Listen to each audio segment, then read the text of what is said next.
Yes. Okay, good. All right, ladies and gentlemen, members of the committee, I would hereby like to call the Town of Kiowa Islands Ways and Means Committee meeting on Tuesday, February 6th. May I ask everybody to please raise for the Pledge of Allegiance? Pledge allegiance to the flag of the United States of America, and to the republic for which it stands, one nation, under God, indivisible, with liberty and justice for all.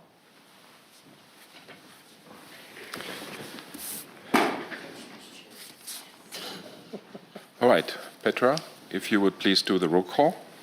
Chairman Honeysoul, Here. Mayor Lamorella, Mr. Bell, Here. Mr. Byrne. No. Here. You did? I did. You did? Ms. Kay, you said? Okay, good. Just don't want to forget. And I stalled because I forgot to ask. All right. First agenda item is the approval of meeting minutes of January 10th, Ways and Means Committee meeting January 10th. May I have a motion, please? Motion to approve.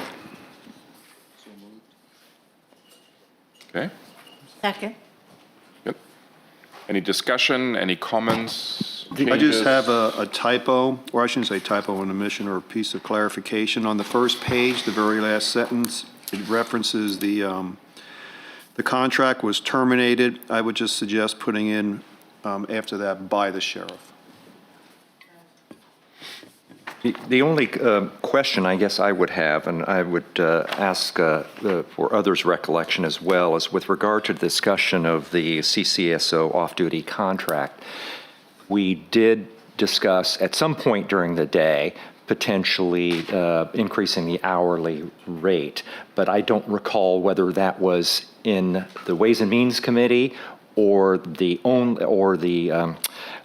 council meeting or both, but it's not, I thought it was as well, and it's not reflected at all in these minutes. It does. I looked at it, and I actually went back to the video to double check because I wasn't sure either. But I was okay the way Petra wrote it, because she said there was discussion among the members, etc. So we can put it in there if you want, Brad. I felt it was okay, but it actually did happen in the Ways and Means. I thought it checked did. that. I didn't see it. The last sentence on the. Whether the A, town's rate is competitive in the market, Yeah. that's fine. Whether it increased Okay. the hourly rate. I felt okay with it, but Okay, we can that's change it fine. if you want to have it more accurate. That's fine. And I haven't seen, I'm not sure I've seen the minutes for the council meeting, so that may be That's more important. We have to- relevant yes. there. That's fine. Then no changes. All right, any other comments? Madeline? I have a question, and this is just because I'm new. Under Treasurer's Report, there's reference to a $5 million placeholder for the Beach Walker project. Can you tell me what that is? That's a placeholder for the Kiowa Island real estate building project, where we were trying to see if we can purchase the property to have more flexibility with changes to the first gate traffic situation. Okay, more discussion, comments? Petra, I left you with a few little ones. All right, so we had a motion, we had a second, we had discussion. Can I please have a final vote? All in favor, please say yea. Aye. Good. Next topic on the agenda are citizens' comments. No? Got it. All right, then, so no citizen comments. Old business, review and recommendation to the Town Council for approval of the 2024 off-duty deputy contract with Charleston County Sheriff's Office. Greg, I believe this is you. Good morning. What you have in front of you is the revised off-duty contract with Charleston County Sheriff Department. Several changes we made in this contract. One, we added first shift for off-duty, as well as we raised the hourly rate from $40 to $55 an hour. And the reason why we did it is because of the agreement with the Charleston Sheriff Department. Most agencies have gone up to raising their hourly hourly off-duty around the Low Country, and it's compatible with the other agencies. Okay. So the 55 is based on other municipalities. Yes, sir. And how about the 82.50 for weekends and holidays, or holidays at least, I believe? Yes, sir. It's very comparable. Actually, it's in the good market for it. Can I just add on Yes. to that? So as Director Harris said, the Sheriff's Office sent out to all of the jurisdictions that use off-duty deputies. They raised the rate effective February February 1st. To the $55. They then had an hourly rate that was lower than ours. We stuck with our hourly rate because historically we've always paid time and a half. So we just took the $55 rate that they propose and require at a base minimum, and then we just added our time and a half that we normally have done For to the make it holidays. competitive, to make sure that we can get deputies during the holidays. Okay, got it. I'm not sure if that's what the holiday rate, I'm not sure if other jurisdictions are doing that. They may be doing the $60 or $65 they require, but I think that we will have a better chance of getting them out here than other jurisdictions. So I heard everything you're saying. So the 55 an hour, which I'm fine with. I just wanted to understand what other municipalities are using that? Because if you can get 55 in Charleston, you're not going to come out to Kiowa. Well, that's not really the case. Majority agencies are actually $40 to $45 an hour. Okay. The only competitive one is City of Charleston. But again, we have our jurisdictions and our partnership been with the county for years, and talking with them, this would be more competitive to, it's not so much agencies, the vendors.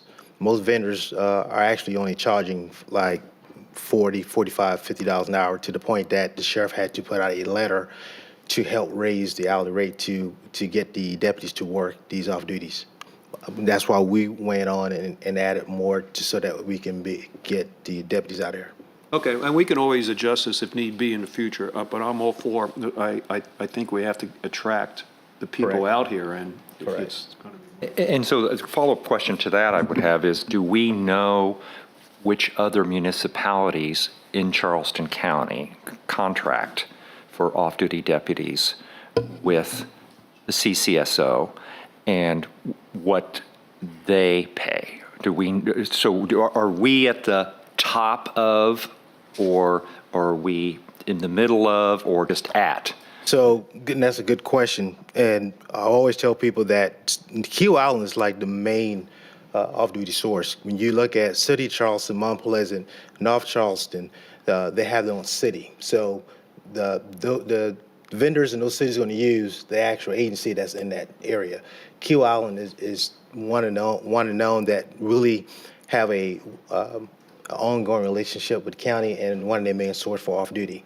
The only vendors that use Charleston County would be Nike shoe store and outlet, and which is one. And then you also have sometimes if other agencies cannot fill their off-duty, then they rely on the county as a backup. And even with those, the rate is not as significant as ours.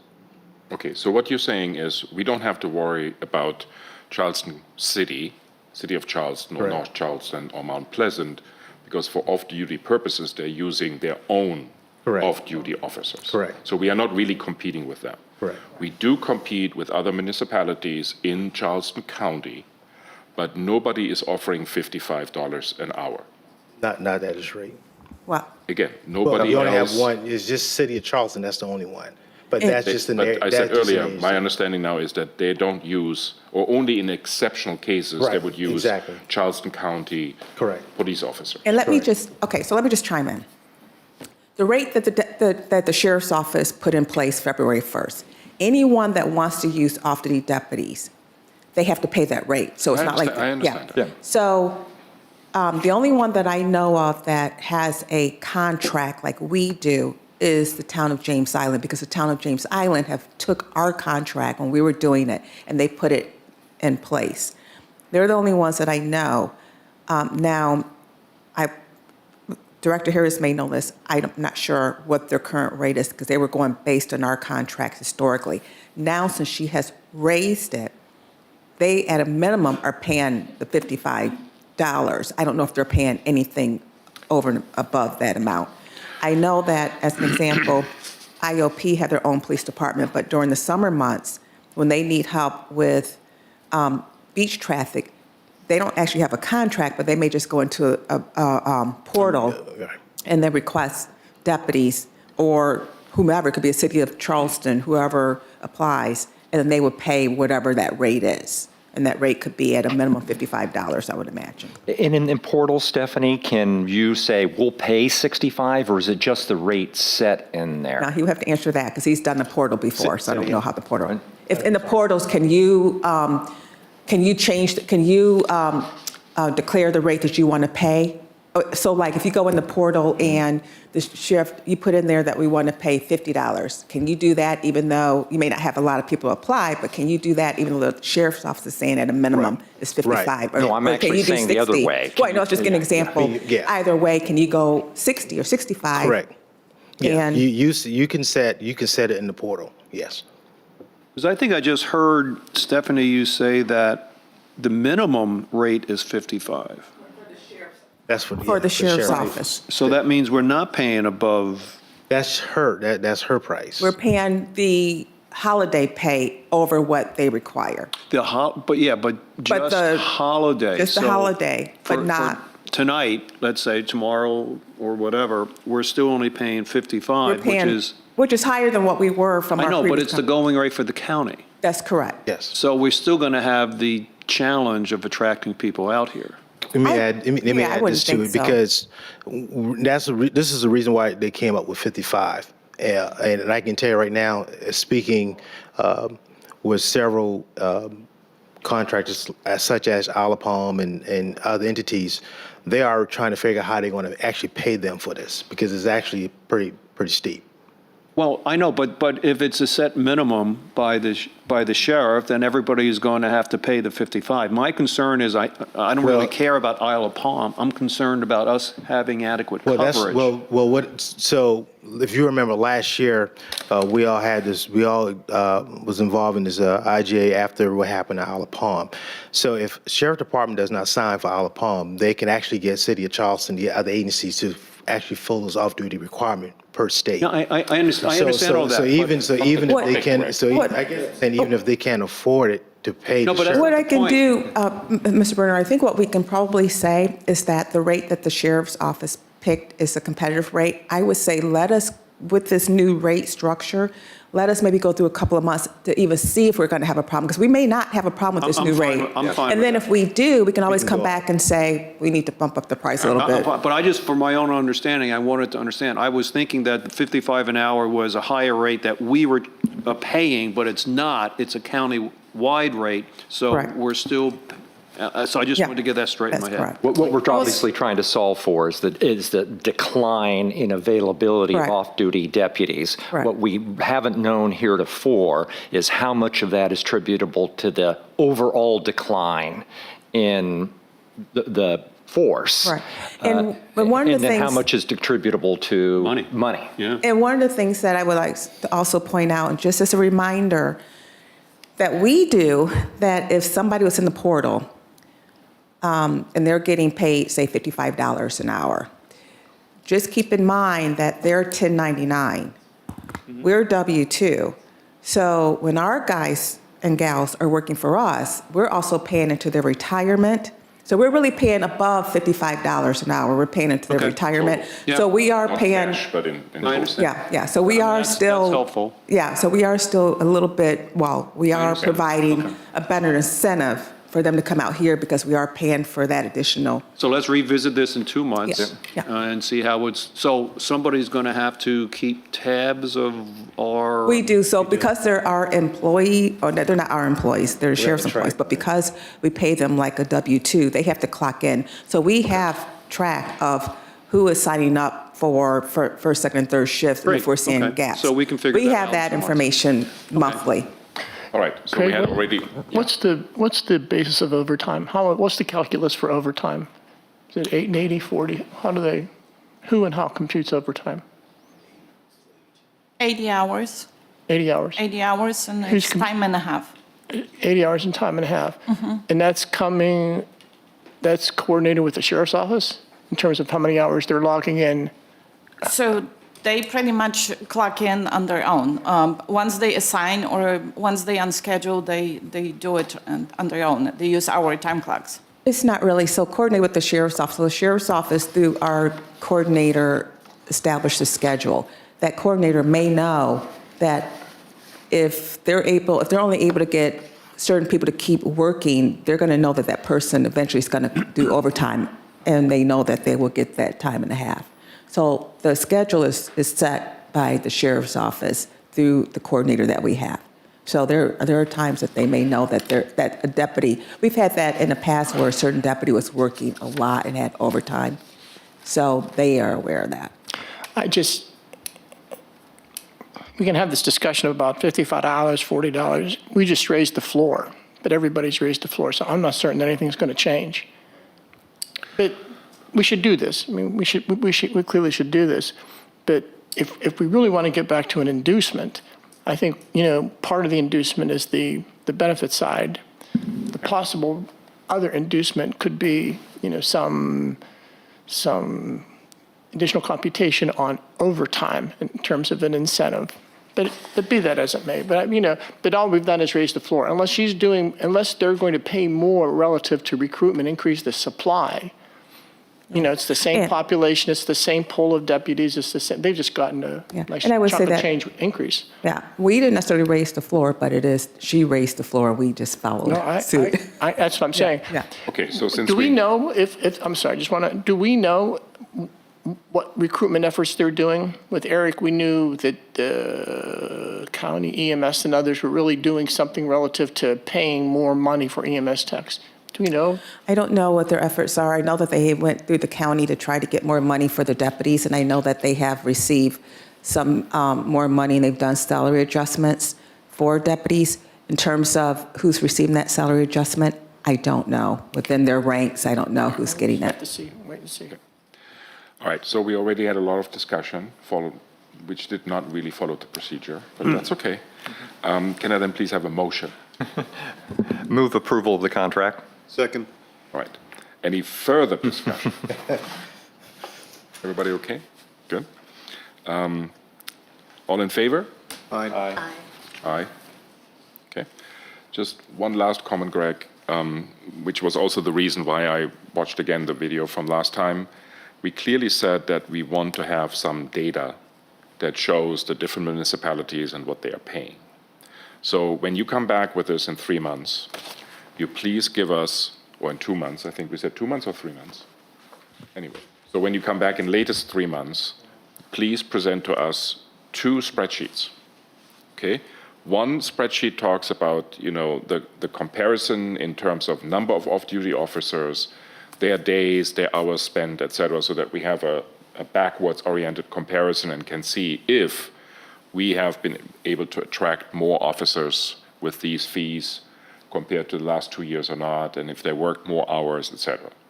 Okay? And then a second spreadsheet where you would please tell us what other municipalities in our wider vicinity are paying for off-duty officers, so that we have a little bit more data right up front when we read your proposal and can make up our mind what we want to propose. If I could suggest one other added data item to the extent that it is available is what private employers or private companies may be paying for those same off-contracted. Okay? Gotcha, okay. Good. Thank you.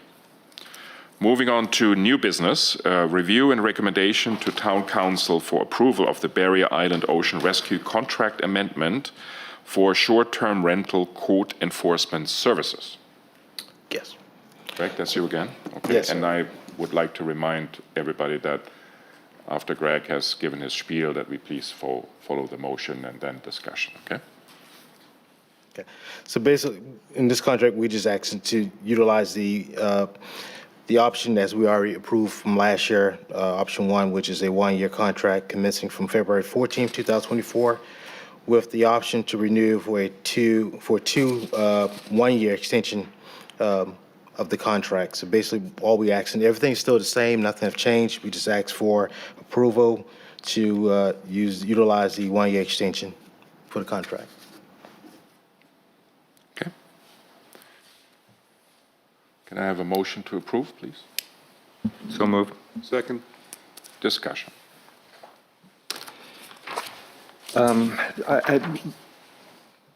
Perhaps I clearly hadn't focused on this previously when we've reviewed this agreement, but I'm trying to kind of solve for the math. This contract is for $390,000 for 9 months of the year. It appears that is one person, 1 8-hour shift. Why 9 months? Off-season. It's 2 code enforcement officers and 2 vehicles just through the holiday season, Memorial Day through Labor Day. The rest of the year, it's just 1 code enforcement officer. It strikes me that that's an extraordinarily expensive one-person shift.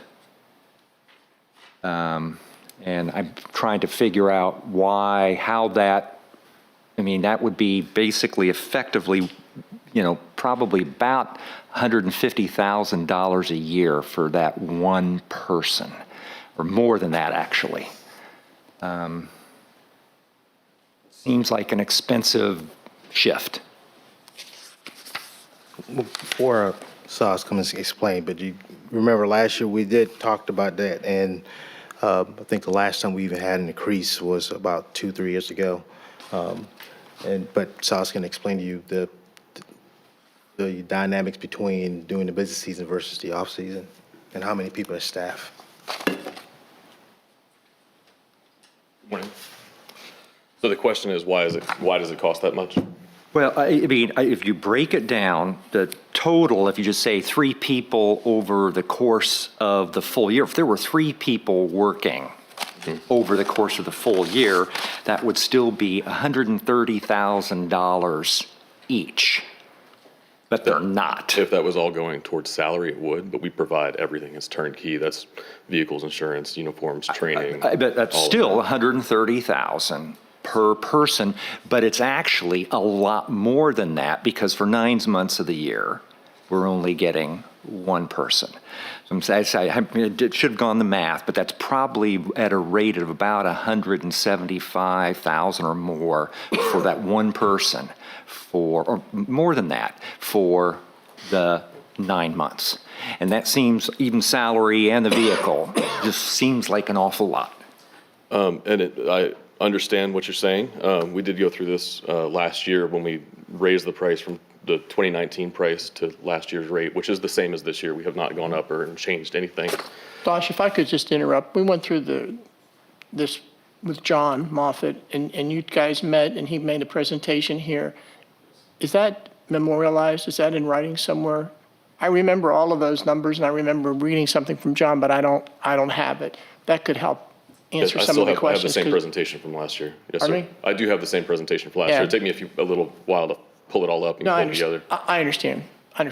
Okay, but We went through this in so, all yeah. details, and understanding the labor cost, because also it's a 4-year, period for which it was a 3-year period last year for which it was raised, with all the COVID implications that we all know about, and the raises and salaries, et cetera.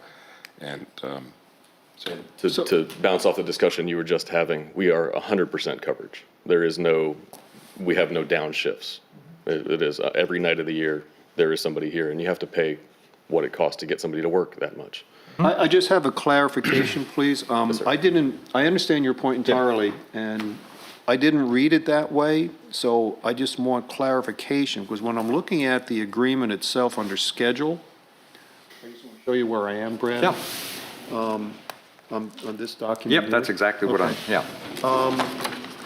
It talks about 2 officers from Memorial Day through Labor Day, then off-season, what you discussed. When I read this document, I thought the scope was 3 individuals then. Well, I mean, 2 individuals plus 1, so it's, which is correct? Is it Brad's interpretation, or is it It is, yes, it is 2 officers in the summertime and 1 during the wintertime. for 389,000? Yes, sir. Okay, so it's not what you were saying. That's why I wanted to bring it up. No, what I'm saying is that works out that it's a total 389,000. If you, actually, there were 3 the entire year, that would work out to 130,000 Yes. each. But it's not. It's just 1 for 9 months of the year. So that 1 person over that 9 months is costing about $200,000. All right, so it's 1 person for 9 months and 2 people. For 3 months. For 3 months. Yeah.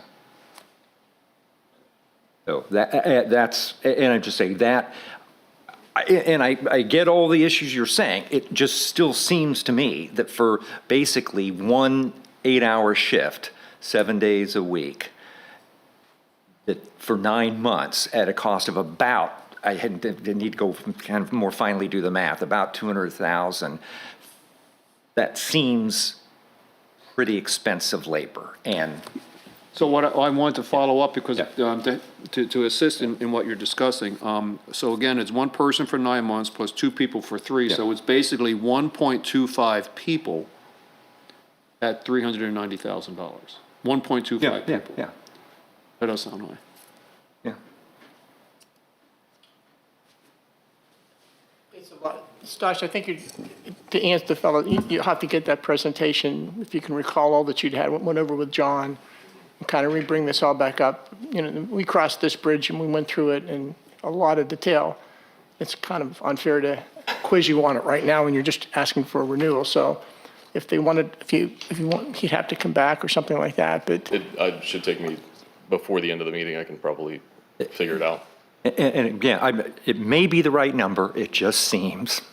It is, and there's intrinsic value that is not written into the scope and schedule. You're not getting somebody who just drives around all night. You're getting somebody who is medically certified, rescue certified. They can do everything that a beach patrol officer can and beyond, usually because it's our senior staff. We did get our advanced life support credentials this year, so they can run EMS calls on the island. The numbers that we have show those calls are tracking higher for public assist and medical emergencies because we can act as a quick response vehicle on the island.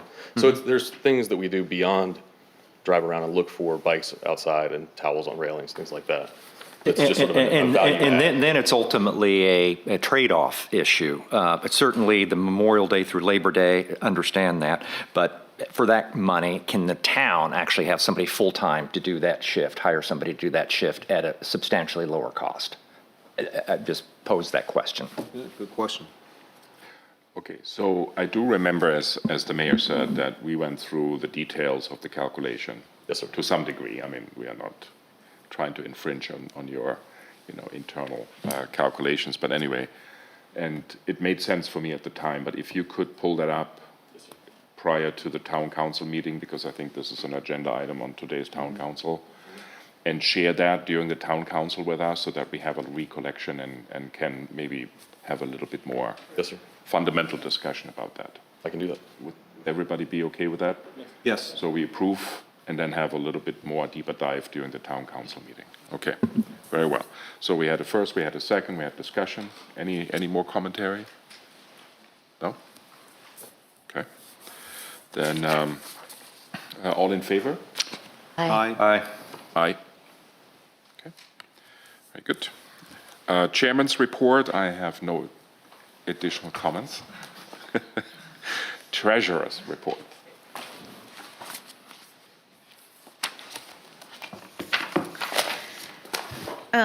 Okay, so I'll have the 7 months budget report.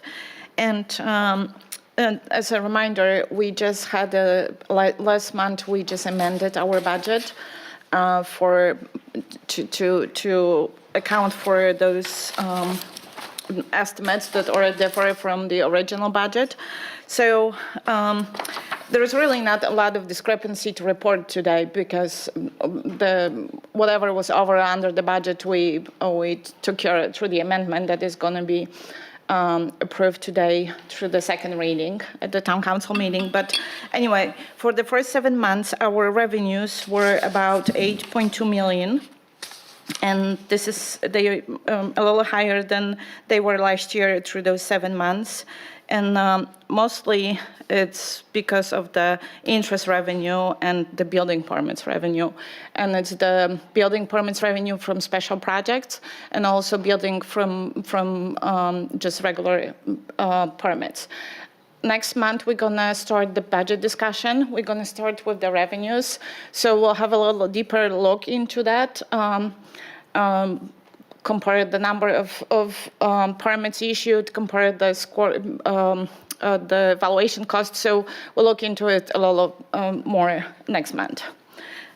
Excuse me, Dorota? Yes, ma'am. Can you outline for me what the special projects are? So special projects is actually a beach walker project, or in this year. But special projects are this one-time revenue. So from Cape, from sea fields, from those just one-time big commercial projects. This year is from the beach walker. The building license. Thank you.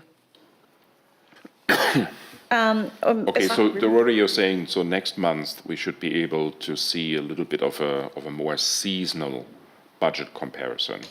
So because of all of these timing issues in terms of revenues, et cetera, so that we have a little bit better tracking of our revenues compared to the season, compared to prior years versus our cost. That's correct. And as you can see, they're pretty much comparable to last year through those months. So, they are on track, and we'll look at a little more into seasonal as, the business licenses we just started the renewal process. So February, March, April, this is where we're going to collect majority, like 90% of that revenue, franchise fees or others. So we'll look like a little more into detail into just revenues next month. Remind me again, did they pay for Upper Beach Walker, Lower Beach Walker? Both, that's what I thought. Okay, thank you. And as far as the expenditures, they about 5.9 million or 246 higher than last year and 35% of the current year budget. And as I mentioned, the budget amendment kind of smooth the variances. So as just a quick reminder, we increased the salaries, increased the consulting cost, increased the pretty much that was mostly it, and decreased the deputy cost to match the actuals. So right now, everything looks pretty much within the amendment budget.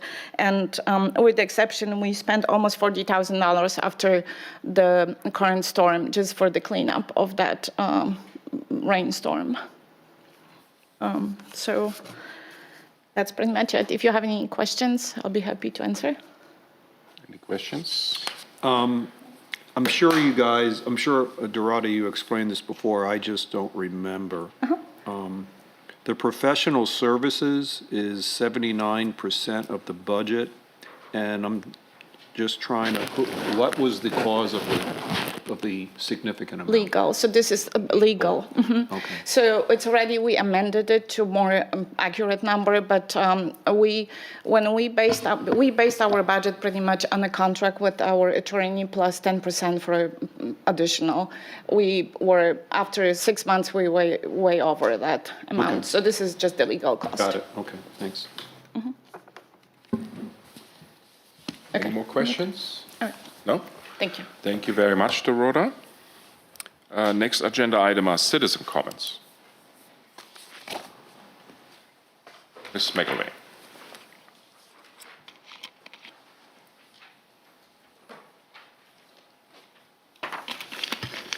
Maura McElvain, 146 Blue Heron Pond Road. There are a number of small issues I just wanted to address. And many of them are mundane, and I apologize for that, but some of our lives are pretty mundane, and there are things that are important as you go through the daily life. The first is, and this is no fault of anyone, it's just kind of the way things are going. The town changed the garbage collection contract. the award was in December. I don't know if it's been executed yet. It's to be executed. And the start date is the beginning of the next fiscal year.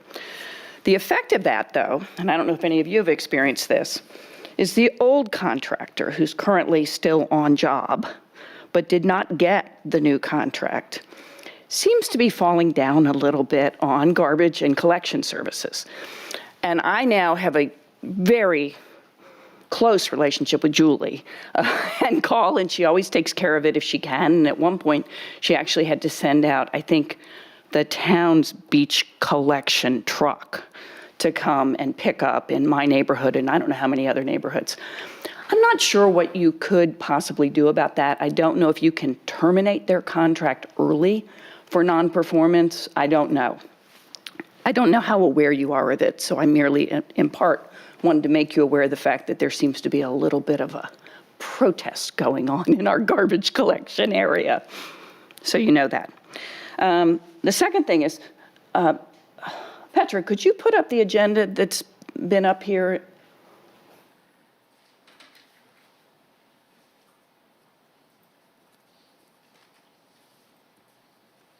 This agenda's been up during the entire meeting, except when Dorota did the financials. It's wrong. It's not the right agenda for the meeting. It's the right date, but it's not the right substance. Third, and these are really information flow questions, or I guess I'm urging you to be a little bit more open about information if you can be. There have been 2 swatting incidences.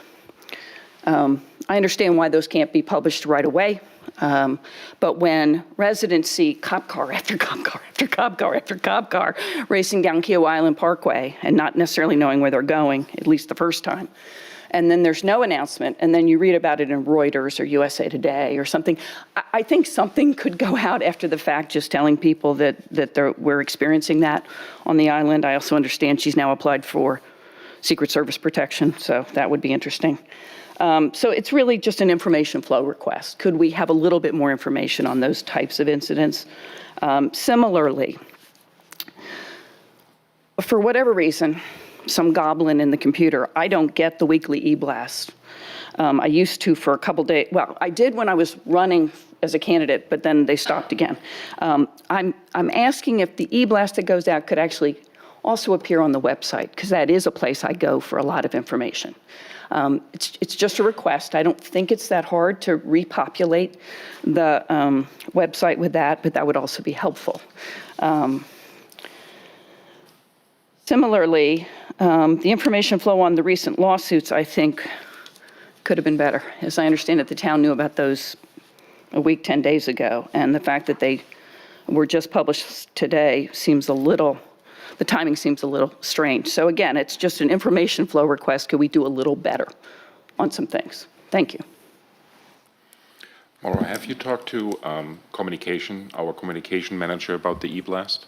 We have worked with Maura. At one point, she unsubscribed. We can't resubscribe her. Then she's resubscribed. And on our end, she's there, but at her end, we don't know what's going on, and so we can't. But also the e-blast is on our website, and I'll send you the link so that you can find it, but it is pushed on our website.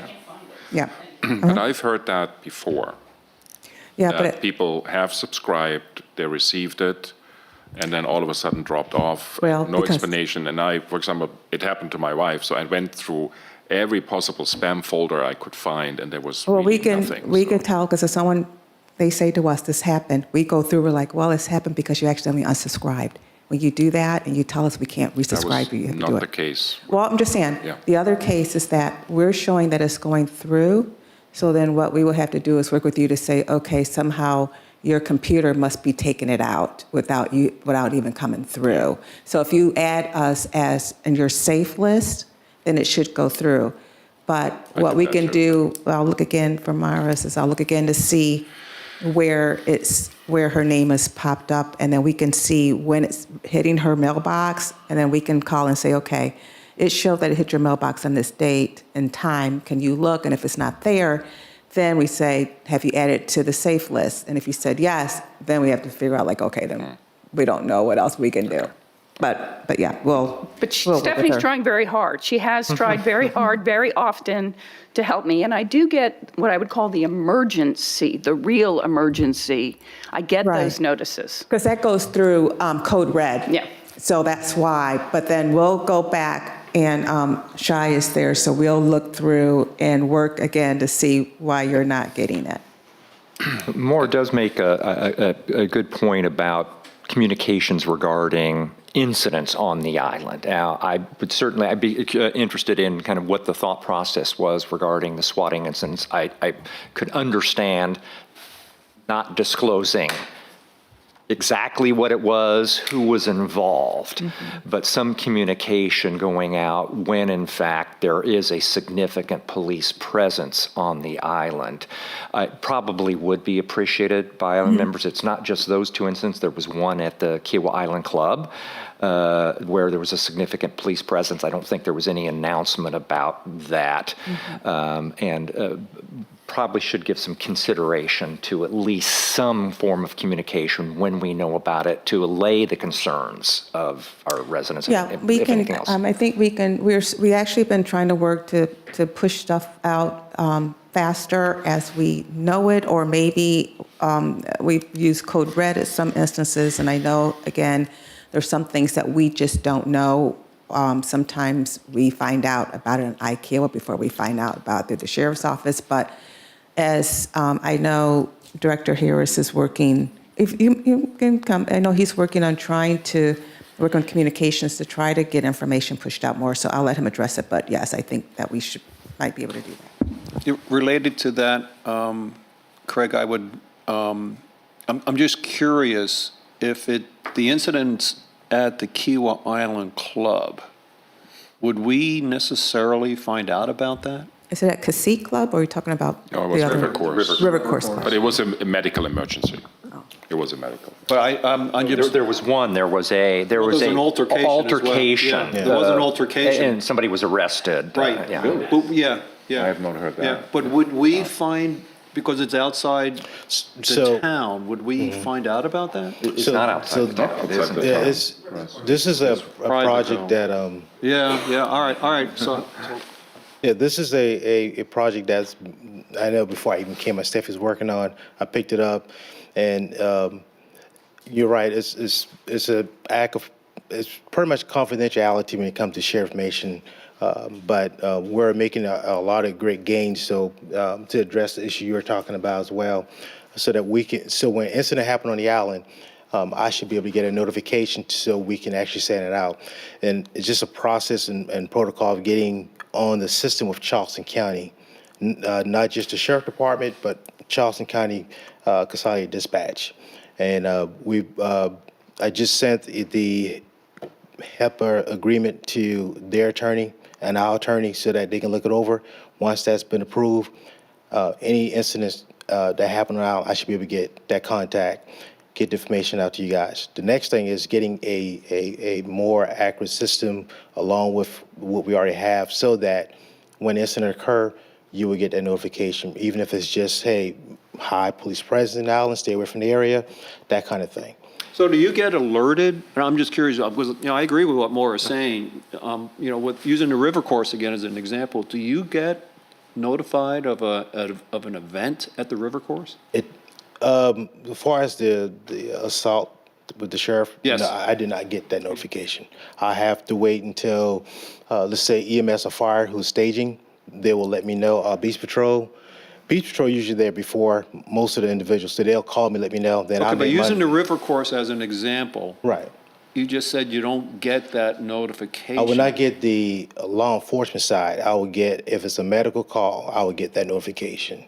All right, but this was not medical, this was, an assault. It actually turned out to be both Well, that's because true. That's they were true, actually yeah. fairly serious. But if it's just an assault, Right. I won't get that notification. At the moment, but you right now. will But I will if it's. when you sign 10 this right. contract with the Right. Charleston County. Yeah. okay. Now, back to this swatting incident, because I remember I asked quite a few questions about this, and I think you or Stephanie or somebody told me that we were actually asked not to communicate the incident for, obvious security reasons. Is that correct, or do I recall that wrong? Sorry, can you So repeat that? when the swatting happened at Mrs. Haley's house, 3 times, I believe even it happened, but especially the first time, I thought we were asked not to publish it.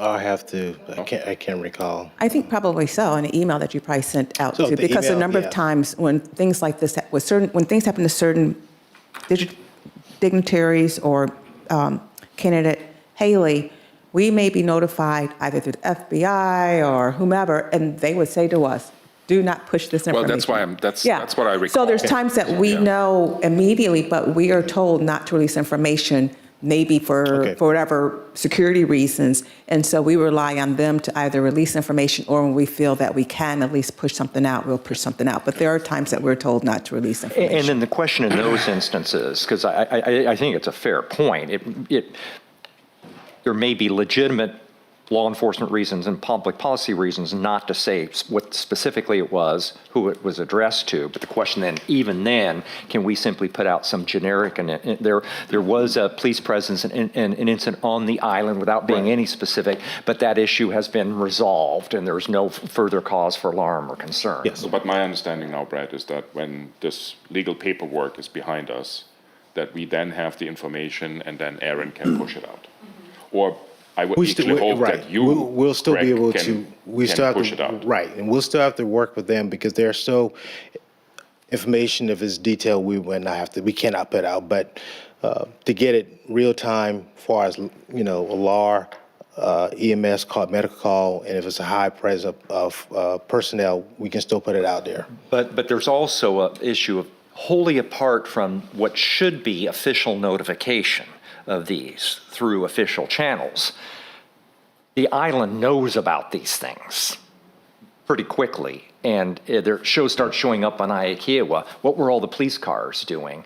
And it seems like it's incumbent on us to put out something as quickly as possible thereafter, once it's Oh, and kind of that's the next point that I was just mentioning. So the last time something occurred, you know, we were late in pushing out some information, and I don't remember what it exactly was. I think it was the bomb threat. Yeah, it was the because bomb Aaron was not in the office anymore because it happened after office hours, right? But when you have this contract in place and hopefully you get this information timely from the sheriff's office, will you then be enabled, better to say, to push out an e-blast? Or would it always need to wait for Erin and her team to do that? It will be Erin and her team. Yeah, But, and- yeah. And what he's talking about, the HIPAA, is not coming from the sheriff's office, right? It's from Charleston County Dispatch. Yeah, that's So correct. once we get that all in place and we get the information, if we're able to push it out, we now have a system between communications and public safety department that, as long as we get the information that we get, if we're able to push it out or whatever we can push out, we have a system now that Erin and her communications team is able to push it out regardless of, well, I wouldn't say regardless of time if it's 2 a.m, but within a reasonable time that we get the information. But that's my point, right? He's on alert because something has happened and he has been notified that something happened. If we then have internally, again, to wait for Aaron or Shai or somebody to push out something, especially if it's late at night or whatever, yeah. then we again have a break of communication. But if it's at 2 a.m, he may not even get it anyways till the next day. As soon as he gets it, and As soon as I get it goes it, straight to communication, we now have a system that it goes out. Our issue that we have right now is that we're not getting the information necessarily in a I timely manner. understand that. But if once that we, is resolved, again, who pushed the button that an e-blast goes out? it will either be through e-blast or through Code Red, and that's No, done through who pushed the communication. I button just that it said goes it's out? done through communications. So either Aaron or Shai would need to push the button physically. Correct. So What if it's on Saturday or the weekend? yeah. It's the same thing. Same thing. No, but they're not, so. He so doesn't Aaron's work pushing- officially no, no. either, but it'll be the same No, thing. but Aaron is on a Saturday pushing the button to send it Yeah, out? She is? because, Once I correct. get, once I get information, she gets in and she puts it out. Okay. We've pushed some things, I don't want to say We after have. hour or on weekends, We in have. that it was fairly, with this new Yeah. kind of, even though it's still kind of broken, even with kind of the new system they put in place, we have been able to push stuff out after hours on weekends. As soon as he gets it, because I'm part of the communication thread, so I know that they're talking and that it goes out. Okay. Okay, but if I remember correctly, in the incident of the bomb threat in Freshfields, okay, we were about 40 minutes late in pushing out that information. And I think what I learned, at least, was because of that, we needed to get it out. And he could not push the button. Yeah, So that was pretty bad. why can he not be the one? Because- Because he learns about it and he would immediately shoot it out. In that Because that's particular, critical. I mean, I don't want to arrive in Freshfields and then learn that there's a bomb How- threat. I don't even want to drive there. how about this? We have a new system that we're putting in place. Let us get that new system that we're putting in place, and then we can continuously reassess it. Right now, he is working through the communications team. They're the right team to get their information. Because of that incident with the bomb threat, we realized that there were some things, obviously, that fell apart. And so Director Harris and Aaron have worked to make sure that as long as we get the information in a timely manner, as long as the information we receive we can push out, it will get out regardless of the time, with the exception, like I said, there's no 4 a.m. in the morning, everyone's asleep, but it will go out through the communications. Just be cautious. No one wants to be put into harm's way, and we never would allow anybody to be put into harm's way. But you can't compete with the listserv. You can't, and you Sometimes you shouldn't. can't. The stuff that we put out has to be credible, it has to be accurate. Clearly, it has to be timely, but it's a whole different source. This is coming from the town. Coming from a So just- municipality, right. It has to be correct, it has to be right, it has to be accurate, it all has to be those things. But your competition can't be the listserv.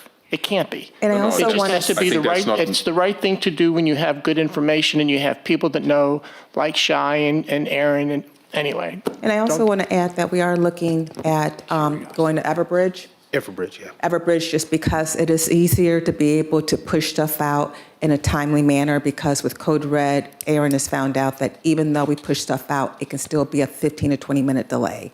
So we are looking at potentially moving system, and that's what I believe this HIPAA that you're talking with the Yeah. county, if they get that approved, and we're also going to try to jump onto their license. If not, we'll look at our own license. So we are looking at ways to be able to get the information out faster. But again, John, I agree with you. The competition is not IKEA, but we have a responsibility to make sure it goes out as credible, but also as fast as possible. Because God forbid there's a shooter incident, and we can't wait. That has to be immediate. So, I would like to test this once this new contract is in place. Just make believe, test the inner workings of the town. Which How contract are you quick- referring to? The HIPAA contract? No, the notification contract that Greg How was quick referring- could Oh, the we- Evergreen. If there is a catastrophic shooter incident, how quick can we get the information out? Okay. That could Because be, that's when you say seconds and test, minutes just so you know, matter. when you say contract, it's not like something that's going to happen tomorrow. This could be, before we get everything approved, I think Joe's looking at the HIPAA, the county signs off, the county gives us Evergreen. It may not be until this summer. All right, well, so then that's not a good situation. Okay, So just then, wanted to be for sure. example, all right, so next week, I would like to challenge you guys, we should dry run or see where the roadblocks and the pit holes are, getting out an immediate message if there's an active shooter. On Johns Island, when there was an active shooter, they were notified. That would be an interesting question. I'm not sure who notified them. I'm not sure who notified the residents. You were notified, I think. Yeah, because it was Charleston County, so they Charleston, just yeah. notified the residents within a Yeah. certain So parameter. if there- I was notified. We because I were lived criticized in- because people were inconvenienced with the traffic and everything, but the active shooter wasn't here. So the case is valid. Wonder if there would be. Who would do that? So the sheriff county in that instance, as you can, the sheriff county worked with actually the Charleston County Dispatch, and they told them to do the notification. Charleston County Dispatch did the reverse 911 within a Reverse certain. 911. And they did within a certain parameter based on direction from Charleston County Sheriff's Office. So are we as Kiowa, Seabrook, et cetera, down here, if there'd be an active shooter at Freshfields, would You that would- reverse 911 It thing? would be in this area. Okay. Yes. And that would be That's a through key the- point. Yeah. So you would be notified, but, It has to be in a certain zone. So when Right. we, so there's the immediacy. There is an activity that's going to notify And people if even- there's an and- active Right, and even shooter. with that incident. Or any I got a incident. lot of phone calls about that, and I request from the director from the Charles County Dispatch for those kind of incidents, if he can even call me on my phone to let me know if that's the case. So a lot of things have been corrected. Hopefully, it takes everybody to cooperate and work together to get it out. But I just Who wanna- pushes the button for reverse 911? And how does that Consolidated work? Dispatch, Charleston County Consolidated Dispatch. Get a notification on your phone if you're in a certain sir. perimeter. Yeah. You, on your phone. I believe you have to be, But I think you have to be signed You up. you have to be in the zone for the Like an sheriff Amber department to Alert. make that notification. You So- have to be registered, so you go to the Charleston County, probably on their website, like the Charleston County Emergency, you sign up that you want to get alerts.